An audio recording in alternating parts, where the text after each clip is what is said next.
오늘의 정치권 이슈 여야 의원 두 분과 짚어보겠습니다. 성일종 국민의힘 정책위 의장, 전재수 더불어민주당 의원 두 분 나오셨습니다. 어서 오십시오. 네, 안녕하십니까.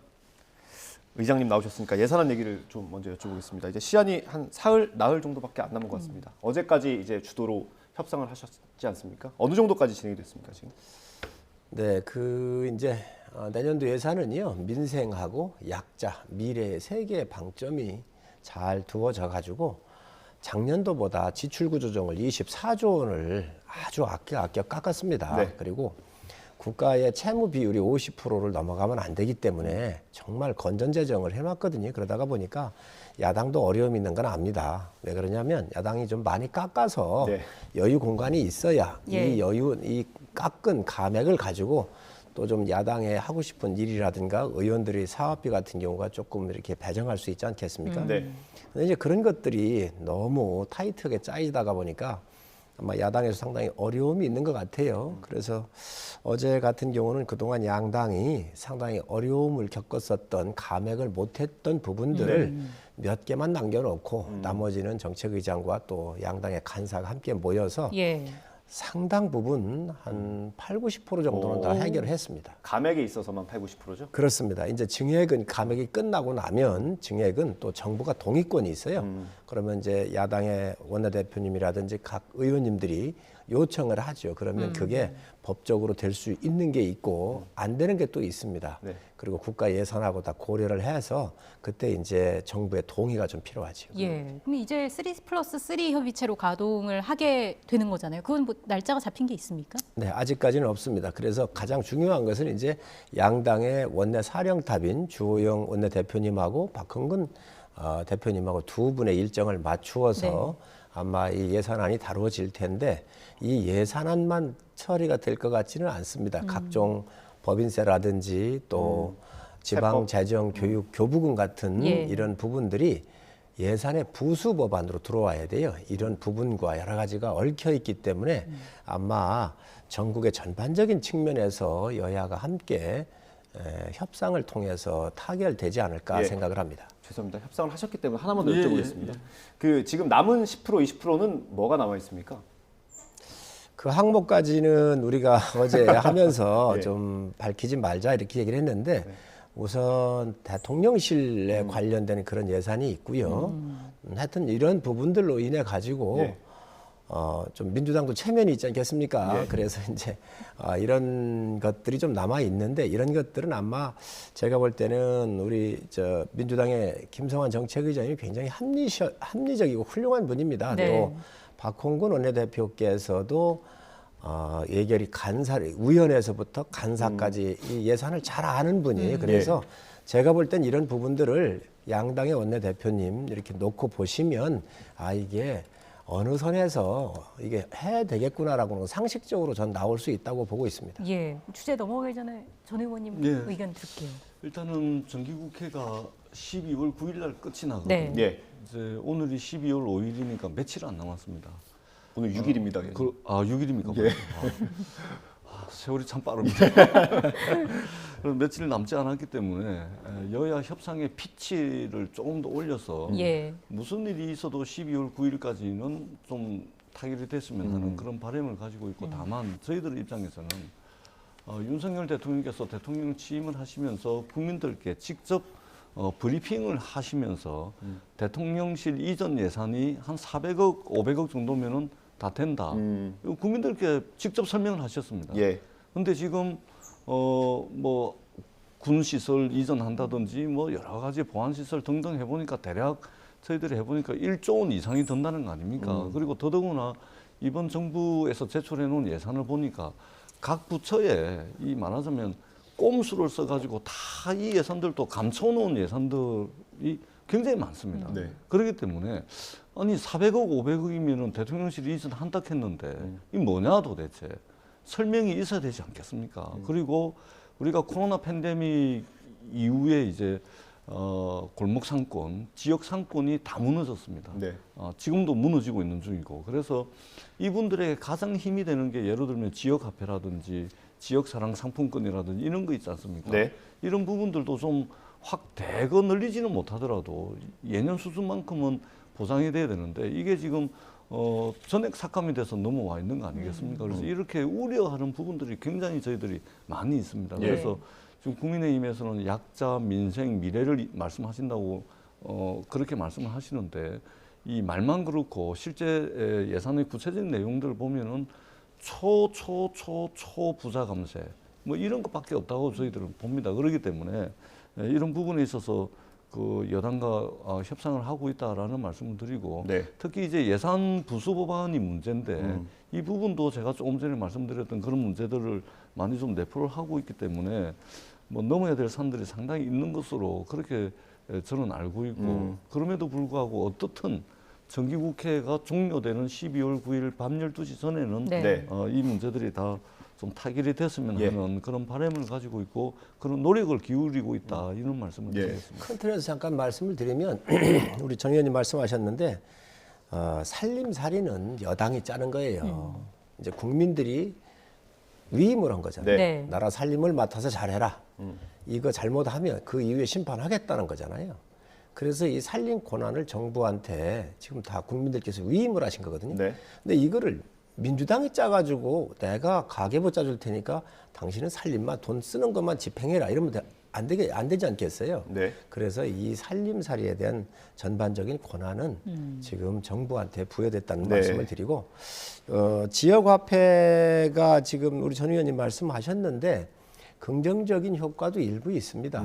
이 화폐는 두 가지가 있습니다. 온누리 상품권이 있고요. 네. 지역화폐가 있는데 온누리 상품권은 뭐냐면 중앙정부가 지원해 주는 거예요. 예. 그래서 이거는 어디만 쓰느냐 전통시장에만 써요.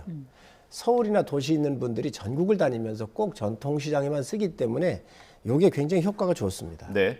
근데 이 지역화폐 같은 경우는 어떤 문제가 있느냐, 그 지역에 대해서 소상공인과 전통시장만 쓸 수 있도록 해놨는데 그 지역 내에서 한정돼서 쓰는 거예요. 예를 들면 네. 제 지역구가 서산이니까 태안이니까 서산 태안에서만 쓸 수 있잖아요. 예. 다른 지역에 못 갑니다.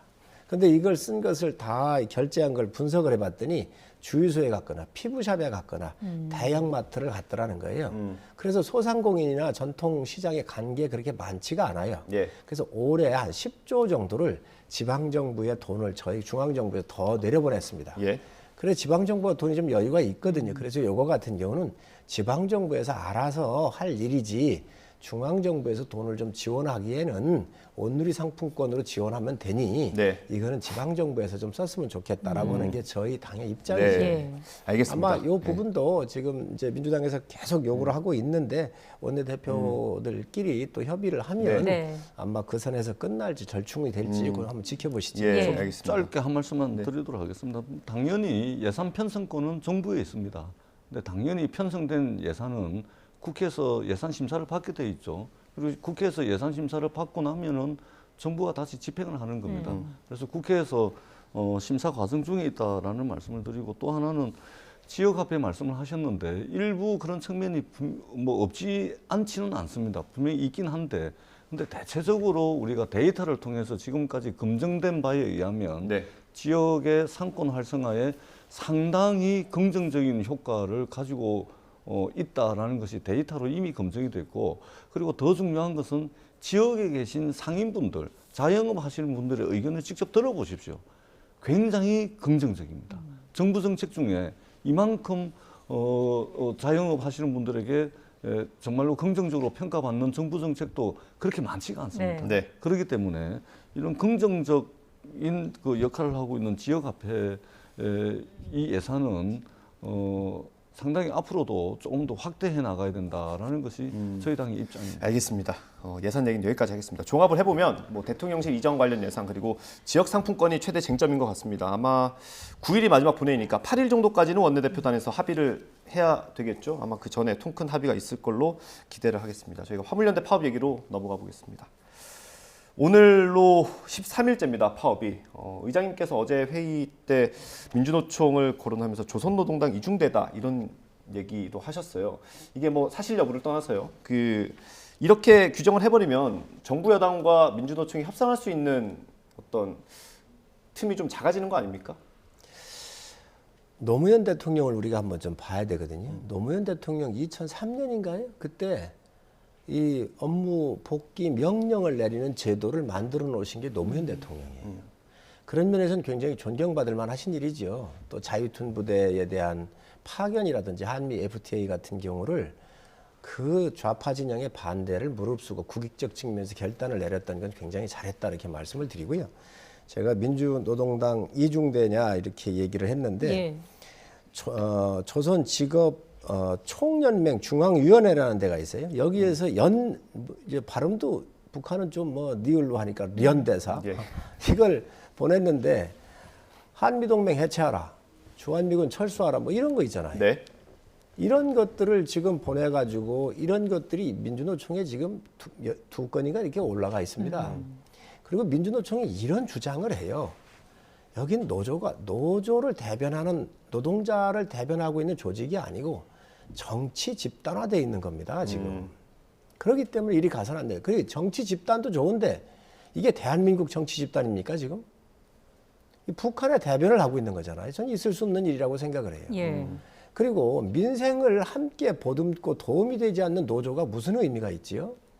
자기들 권리에 대해서 주장하는 거 좋습니다. 얼마든지 좋습니다. 건설적이고 합리적인 대안 내놓으면 저희는 언제든지 문이 열려 있고 토론할 겁니다. 예. 화물연대도 제가 정책위장을 하면서 몇 개월 전에 다 오라 해서 만났어요. 예. 뭐 어떤 논의도 다 할 수 있는데 지금 이렇게 국민 삶이 어렵고 특히 삼고의 어려운 이 경제의 불황의 터널을 지금 우리가 지나가고 있단 말이에요. 그런데 지금 건설 현장 어떻게 다 서 있잖아요. 주유소에 가도 국민들이 기름을 못 넣는다고 한다면 네. 그 주유소는요 개인의 주유소이기도 하지만 국민이 이용을 하고 있는 공통의 목표를 가지고 국가가 거리나 이런 걸 고려해서 허가를 내는 곳이잖아요. 네. 그런데 그거에 대해서 멈추게 한다고 한다면 어느 나라 노조입니까? 이게 어느 나라 화물연대라는 거예요. 있을 수 없는 일이에요. 그렇기 때문에 지금 법과 원칙을 바로 세워야 되겠다. 네. 그리고 좌우 정부 다 떠나가지고 그동안 모든 정부들이 이 민주노총의 요구를 그저 협상이라고는 미명하에 물러터지게 해온 거예요. 그러다가 보니까 이러한 민주노총이 지금 나온 거 아닙니까? 그래서 이것 때문에 문재인 대통령도 굉장히 골머리를 앓았고요. 또 노무현 대통령도 하도 골머리를 앓아서 그러한 규정을 만들어 놨던 겁니다. 이게 모든 정부가 제대로 법의 원칙에 제대로 쓰지 못하도록 오다가 이제서야 윤석열 정부에 의해서 바로 선 원칙의 기준을 가지고 지금 현재 협상을 하고 예. 또 들어줄 건 들어주겠다는 거예요. 저희가 지금 일몰이 12월 말까지입니다. 예. 3년 연장하겠다고 발표를 했습니다. 네. 그럼에도 불구하고 지금 물류를 인지를 삼아서 저는 이 국민의 피해를 가는 것은 동의할 수가 없습니다. 저는 윤석열 정부가 이준석 당대표를 대하는 자세와 태도, 그리고 특정 언론사를 대하는 자세와 태도, 그리고 전 정부를 대하는 자세와 태도, 그리고 야당을 대하는 자세와 태도, 노조를 대하는 자세와 태도가 일관되게 일방통행식입니다. 우리가 문제를 풀어야 될 거 아닙니까? 각기 다른 이해관계를 가지고 경제활동을 하고 있고 조직화된 여러 조직들이 서로 다른 이해관계를 가지고 우리 공동체가 굴러가는 겁니다. 의견이 같을 수가 없죠. 네. 다 다르죠. 그런 거 중재하고 조정하고 문제가 생겼을 때 공동체의 이익에 반하지 않도록 공동체의 이익을 키울 수 있도록 조정하고 중재하고 그런 역할을 하라고 정부가 있는 겁니다. 네. 국민 세금이 투입이 되는 겁니다. 경제가 어려운데 화물연대가 파업한다.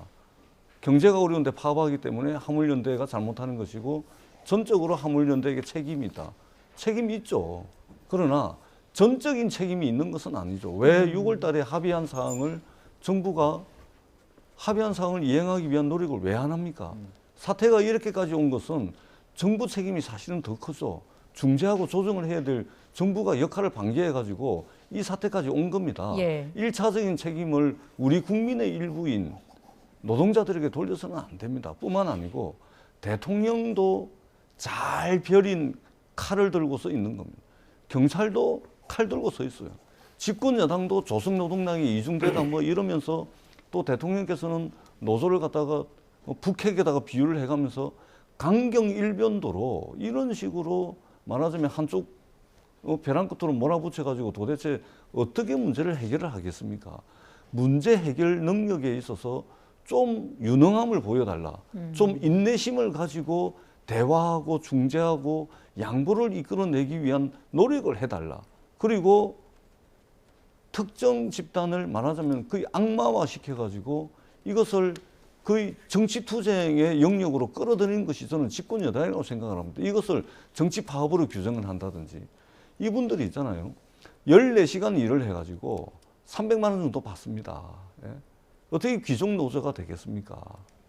노조의 불법 파업이라든지 폭력 파업은 반드시 있어서는 안 되지만 이 부분에 대해서는 책임을 물어야 되겠지만 그러나 완전히 벼랑 끝으로 몰아붙여가지고 대화와 협상을 할 수 있는 여지조차도 주지 않고서 이렇게 몰아붙인다면 저는 파국을 맞을 수밖에 없습니다. 그리고 그 책임은 중재하고 조정해야 되는 행정부, 예. 윤석열 정부에 있을 수밖에 없고 제발 좀 유능한 방식으로 제발 좀 인내심을 가지고 문제를 원만하게 해결하는 방식으로 이 문제를 좀 풀어주십사 하는 당부의 말씀을 드리도록 하겠습니다. 문제를 해결한다 그러면서 계속 끌려다닌 거예요. 제대로 된 원칙이 없는 거예요. 지금 전 세계 OECD 국가 또 나라에서 이 운임을 네. 정부가 정하고 또 처벌까지 화주에 대해서 처벌까지 하는 나라가 대한민국이 하나입니다. 예. 이런 좋은 제도를 만들어준 나라예요. 그런데 품목 확대를 해달라는 거예요. 지금 시멘트하고 이제 컨테이너만 하고 있잖아요. 네. 화물연대가. 나머지 자동차 같은 데는 있잖아요. 우연물 같은 거 운반한 이런 데는 급여가 여기 이 사람들보다 훨씬 높습니다. 배 이상 가까이 높아요. 잘 하고 있는데 왜 이 세력을 끌어들이려고 그럽니까? 그리고 우리 전 의원님 말씀하셨는데 정부가 합의한 걸 안 지켰다고 그러면 아닙니다. 제가 그 합의할 때 여기도 만났어요. 합의한 게 아니라 논한다 그랬지요. 예.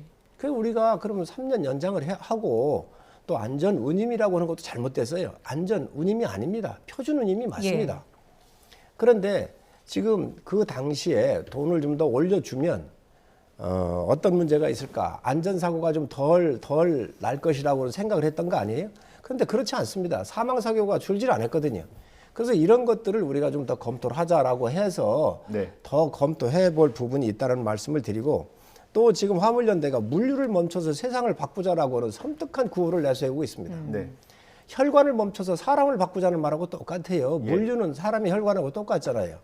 혈관이 멈춰지면 사람이 죽습니다. 물류를 멈추면 대한민국 경제가 죽는 거예요. 예. 예. 어떻게 노조가 대한민국의 경제를 죽일 수 있나요? 전 있을 수 없는 이런 구호에서부터 네. 지금 하고 있는 것들이 법의 테두리를 벗어났다. 이 쇠구슬로 사람을 쏴가지고 지금 테러를 일으키지를 않나. 도로에 못을 뿌려가지고 하지를 않나.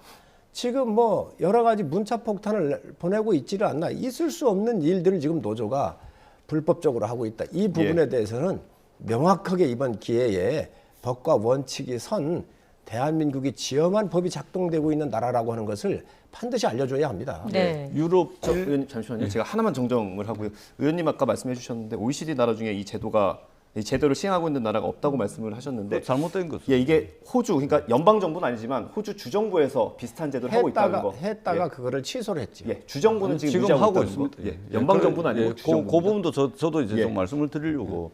그러니까 유럽 일부 나라들 같은 경우는 우리와 똑같은 형태는 아니지만 이 화물 물류 같은 경우는 이게 굉장히 장시간 그 이동을 해야 되는 것들이 대부분입니다. 그렇기 때문에 8시간 이상 운전을 못 하게끔 하기 위해서 차에 2사람이 타고 갑니다. 한 사람이 8시간 이상 운전을 못 하게끔 해가지고 8시간 운전하고 나면 교대로 해가지고 한 차에 2명이 타고 다닙니다. 이런 제도를 하고 있습니다. 뿐만 아니고 화물 물류 시스템이 우리가 지금 이번 참에 한번 깊숙하게 들여다보면 이게 재하청의 이 구조가 있잖아요.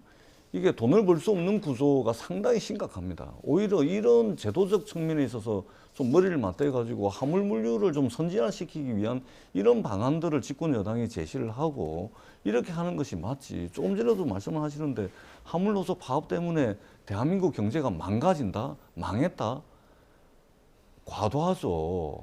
지금 경제 어려운 것을 화물노조가 파업하는 것으로 전적으로 책임을 다 돌려버리는 것은 오히려 정부 책임을 노조에 지금 그 떠미는 그런 행위입니다. 그렇기 때문에 저는 윤석열 정부가 지금 화물노조에 대한 태도가 MBC를 대하던 태도, 야당을 대하는 태도, 전 정부를 대하는 태도, 이준석 당대표를 대하는 태도 일관되게 똑같아요. 자기네들 마음에 안 들면 세무조사해가지고 세금 때리고 기소수사권 가지고서 기소수사하고 조사, 감사, 압수수색 이거 하고 있는 거 아닙니까? 그렇기 때문에 저는 조금 더 유능한 방식으로 정말로 문제를 해결하겠다라는 의지가 느껴질 수 있는 그런 방식으로 예. 이 문제를 해결해야 된다. 이 말씀을 꼭 드리고 싶습니다. 네. 알겠습니다. 지금 뭐 아직 3차 교섭 일정도 정해지지 않은 상황인데 오늘 민주노총이 총파업에 돌입했고요. 전해드렸다시피 또 정부는 추가 업무 개시 명령까지 예고한 상태여서 대치는 좀 계속해서 좀 이어지지 않을까 싶습니다. 어제 나온 리얼미터 여론조사 결과를 보니까 윤 대통령 지지율이 40%에 육박을 했습니다. 5달 만에 30%대 후반을 기록을 했는데 이게 그 화물연대 파업에 대한 정부의 강한 기조가 큰 영향을 줬다. 이런 분석들이 많이 나오고 있는데 이 분석에 대해서 민주당은 어떻게 보시는지요? 뭐 여론조사가 한두 가지 요인으로 무슨 반등을 하거나 또는 지지율이 뭐 떨어지거나 그러지는 않을 겁니다. 근데 일부 영향은 뭐 있다고 저희들도 판단을 하고 있고, 네.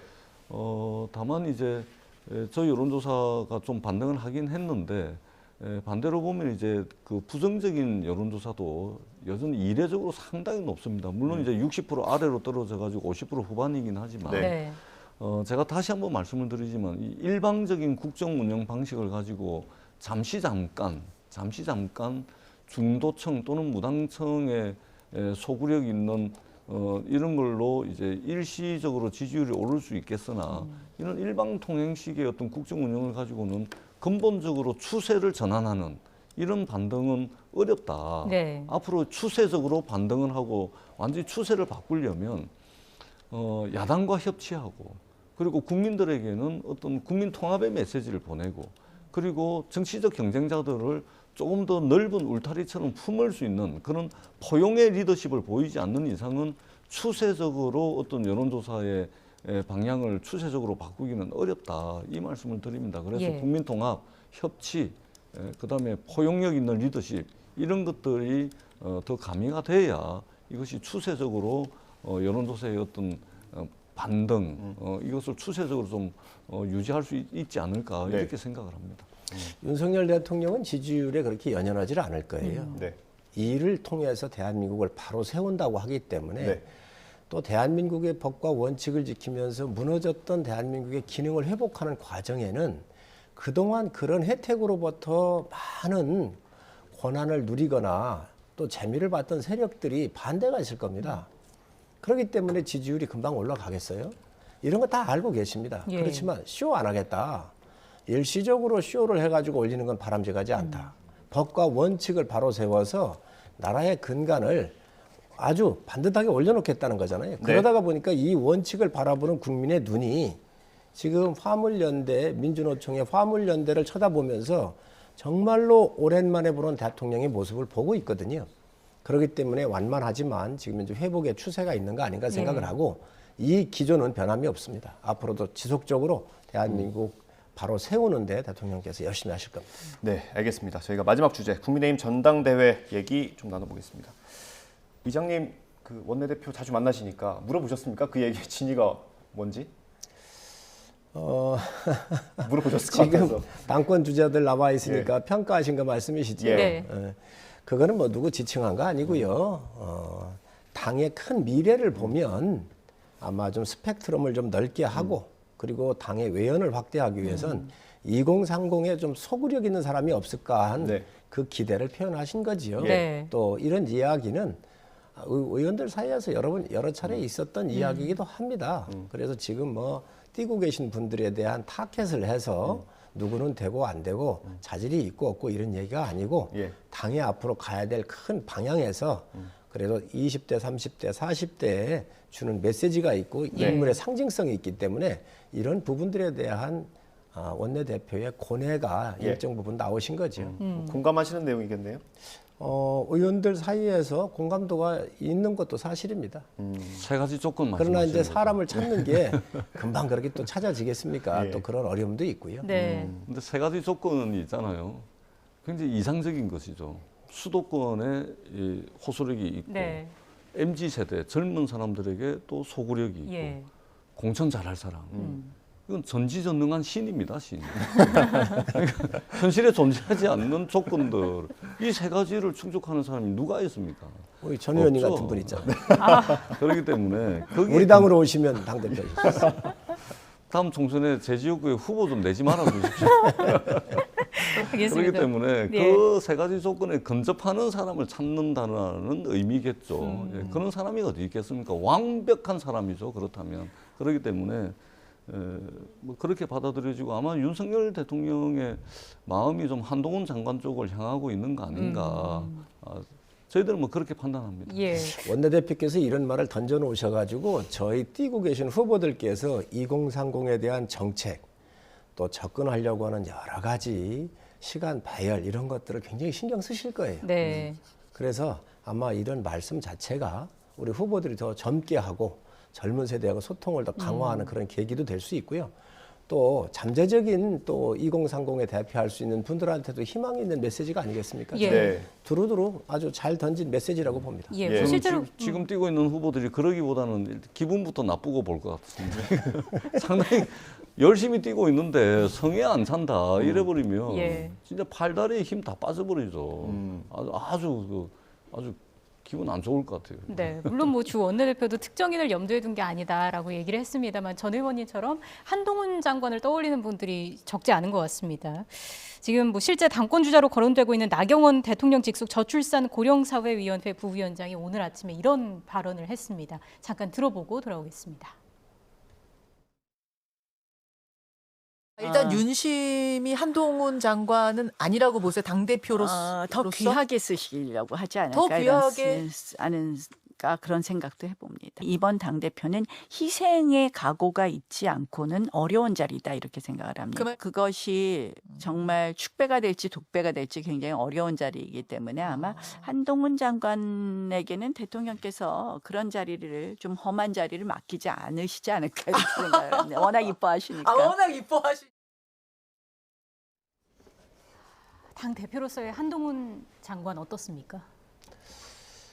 지금 장관직을 아주 잘 수행하고 계시기 예. 때문에 국민들께서 박수를 받는 거 아니겠어요? 당은요 외연을 넓힐 수 있는 많은 자원이 필요한 거예요. 그런 면에서 볼 때 한동훈 장관도 뭐 지금이든 미래가 됐든 네. 굉장히 국가를 위해서 또 정치 쪽에 들어와 가지고 대한민국의 큰 축의 하나를 맡을 수 있는 제목이면 틀림이 없는 것이죠. 예. 아마 이런 부분은 우리 전 의원님 비롯해서 민주당 의원들도 다 동의를 할 거예요. 그러니까 예. 한동훈 장관만 나갔다 그러면 민주당 의원들이 그렇게 공격을 하고 흠집을 내려고 하는 거 아니겠습니까? 그런데 그 방패가 또 만만치가 않아요. 잘 방어합니다. 예. 그러니까 국민들의 주목을 받는 것이지요. 그래서 당이 미래로 가고 젊은 세대를 흡입하고 하는 데는 또 한동훈 장관 같은 이런 인물도 굉장히 좋은 전 자원이라고 생각을 합니다. 그러면 국회에서 한동훈 장관이 대표를 하는 게 윤석열 대통령의 국정을 뒷받침하는데 큰 도움이 된다고 볼 수 있습니까? 뭐 시기가 언제일지 모르지만 네. 국민들께서 선택하고 당원들이 선택하는 거잖아요. 그런 거는 대통령의 의중하고 상관이 없는 것이지요. 그리고 정치는 예를 들어서 대통령께서 너무 예뻐하거나 뭐 힘을 실어준다든지 이게 도움이 안 됩니다. 본인의 역량으로 가는 거예요. 그게 기본이고 다른 분들이 도와주는 것은 아주 적은 거지, 미세한 거지요. 그래서 원래 자질이 있어야 되고 본인이 그런 것을 돌파할 수 있는 내공이 있는 사람들이 지도자가 되게 돼 있습니다. 전 의원님 말씀 듣고 마무리하겠습니다. 웃으시는 거 보니까 비판하실 것 같아요. 단 1도 동의하기 어렵습니다. 아마 뭐 윤석열 대통령의 한동훈 당대표 볼만할 겁니다. 아주 좀 이상한 그림이죠. 검사 대통령의 제일 무서워하는 그림입니다. 검사 당대표. 아니 대한민국이 그 정도 나라는 아니다. 저는 이제 그렇게 보고 아마 볼만할 거다 이런 생각이 들고 그리고 더 중요한 것은 국민의힘의 지금 당권 주자들이 절대 용인하지 못할 겁니다. 아마 저항이 엄청날 겁니다. 야당이 뭐 마음에 들고 안 들고 그게 뭐 중요하겠습니까? 그런데 예. 국민의힘이 안에 있는 당권 주자들, 국민의힘 의원들조차도 그걸 용납을 못할 겁니다. 친윤이든 아니든. 아니 그럼요. 보세요. 당 대표잖아요. 아니 무슨 정치를 해본 분도 아니고 최근에 이제 법무부 장관이 돼가지고 하는 거 보니까 요만한 싸움을 이따만한 싸움으로 만들고 요만한 말다툼을 이따만한 이 말싸움으로 만들고 가는 데마다 분란이 생깁니다. 가는 데마다 이게 이 싸움이 생기고 더 큰 싸움으로 번져나가고 있고 말하자면 갈등, 분열. 저는 대통령의 최측근이면 조금 더 낮은 자세로 조금 더 이야기를 듣고 겸손하게 이러면은 대통령에게도 도움이 되고 본인에게도 도움이 될 텐데 네. 그동안 보여준 모습 보세요. 가는 데마다 싸움입니다. 예. 저는 국민의힘 의원들이 저것은 아마 묵과하고 또 용인하고 받아들이기에는 너무 어려운 그런 당대표 카드다. 예. 근데 윤석열 대통령의 마음은 그쪽을 향하고 있는 것 같습니다. 전 의원이 좀 많이 두려워하시는 것 같아요. 젊고 스마트하고 제 지역으로 똑똑하고, 보내주십시오. 부산 북구로 보내주십시오. 똑똑하고 그리고 정말 젊은 세대들이 열광을 하고 있잖아요. 네. 우리가 그건 인정을 해야 돼요. 그리고 한동훈 장관의 정치적인 자산이 있어요. 네. 네. 검언 유착을 비롯해 가지고 지금 대통령께서 검찰총장을 할 때 한동훈도 함께 찍어내기 위해서 안 당해본 일이 없잖아요. 그때 뭐 정진웅 검사인가요? 뭐 덮쳐서까지 뭐 이제 휴대폰을 뺏으려고 했었던 일도 있었고 네. 그런 것을 다 하면서 아무리 털어도 나오지 않았었던 게 한동훈 지금 장관이란 말이죠. 예. 두 번째 이제 국무위원이 돼가지고 들어와 있는데 한동훈 장관 띄우고 키운 건 민주당입니다. 빨리 크도록 한 게. 예. 그렇게 많은 예를 들면 뭐 김유기현 의원 같은 경우는 또 이번에 첼리스트 사건 같은 것도 띄워가지고 한동훈 장관 엄청 띄워준 거 아닌가요? 그래서 한동훈 장관을 키운 거는 우리 전 의원님 민주당입니다. 그래서 민주당이 제일 공이 큽니다. 그러면 저희들이 결자 해지할 테니까 당대표 만드세요. 예, 당대표 만드시면 저희들이 결자 해지하겠다는 말씀을 드리고 한동훈 장관요. 비밀번호도 안 가르쳐줘가지고 휴대폰 포렌식도 못했습니다. 예. 그래가지고 유심 칩을 압수수색을 하려고 하는데 그게 도대체 뭘 감춰야 되길래 온몸으로 막아가지고 그걸 말이야 독직 폭행으로 또 고발까지 해가지고 예. 무죄까지 났지 않습니까? 예, 무죄 났으면은 사과를 해야지. 오히려 무죄 받은 사람들 보고 성찰하라. 이게 말이 됩니까? 저희가 마무리하려고 지금 풀샷을 계속 준비해놓고 있는데 넘기지 못하고 있습니다. 네, 더 듣고 싶은데 지금 시간 한계가 있네요. 일주일 더 기다리겠습니다. 두 분 말씀 여기서 마무리하겠습니다. 성일종 국민의힘 정책위의장, 전재수 더불어민주당 의원과 함께했습니다. 고맙습니다. 고맙습니다.